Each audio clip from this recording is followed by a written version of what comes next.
નમસ્કાર ખેડૂત મિત્રો, આજે એક એવા નેતાની વાત કરવી છે જે પોતાની નિષ્ફળતાનો ટોપલો બીજાના ઉપર નાખે છે. હા, આજે હું જે પાલભાઈની વાત કરી રહ્યો છું.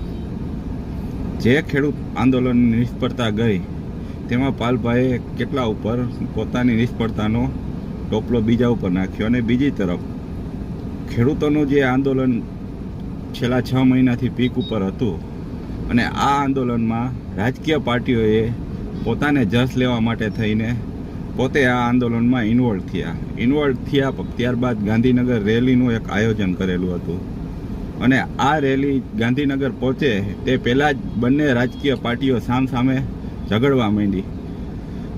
અને આપણે સૌ જાણી શકીએ છીએ કે આ બધા હોશિયાર માણસો છે, આવી ભૂલ કરે નહીં, પણ આ ભૂલ જાણી જોઈને ખેડૂત આંદોલનને નબળું કરવા માટે કરવામાં આવેલી છે.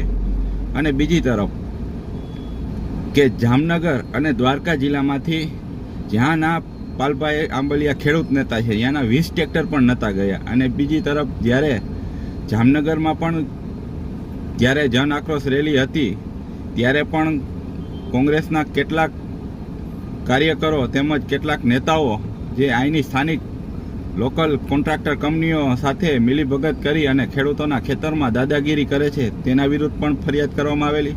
તેમજ પાલભાઈ દ્વારા અહીંના કલેક્ટર કચેરી એક આંદોલન તેમજ આવેદન આપવામાં આવ્યું હતું.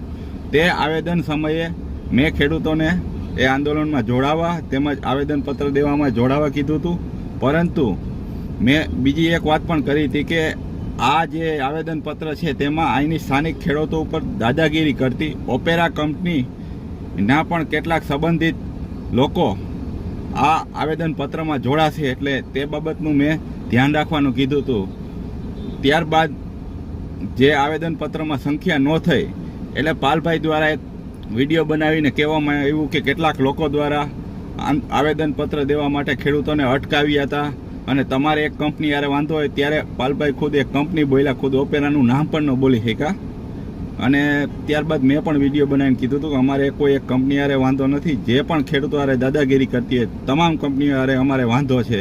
અને બીજું, અમે ક્યારેય કોઈને આંદોલનમાં આવવા માટે અટકાવ્યા નથી, પણ મેં તો તમને એમ કીધું હતું કે જ્યારે જે ખેડૂતો ઉપર દાદાગીરી કરતી કંપનીઓ હોય એ જ તમારા આવેદનપત્ર અને આંદોલનમાં જોડાય તો ક્યાંક શંકા ઉદ્ભવે, એટલા માટે અમે આ બાબતે ખેડૂતોનું ધ્યાન દોરવા માટે કહીશું. તો તમે એ બાબતને ખોટી રીતના રજૂ કરવા માગતા હતા, પણ આજે જે ખેડૂત આંદોલનમાં ગાંધીનગરમાં જે થયું તે ક્યાંક ને ક્યાંક જાણી જોઈને કરેલી ભૂલ હોઈ શકે, કારણ કે આવી ભૂલ કોઈ દી થાય નહીં એવું અમને લાગી રહ્યું છે. અને બીજું કે જો તમારે ખેડૂતોની જ મદદ કરવી હોય બે રાજકીય પાર્ટીઓને વિપક્ષમાં રહેલી, તો તમારી પાસે તો મોટી મોટી લીગલ સેલ છે.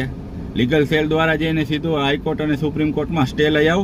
એટલે માટે ખેડૂતોને પણ કહું છું કે આ જે પણ આંદોલન કરો એ બિન રાજકીય કરો, અને કોઈ પણ રાજકીય લોકો તમારું આંદોલન ન બગાડે તેનું ધ્યાન રાખજો. નમસ્કાર, જય હિન્દ, જય ભારત.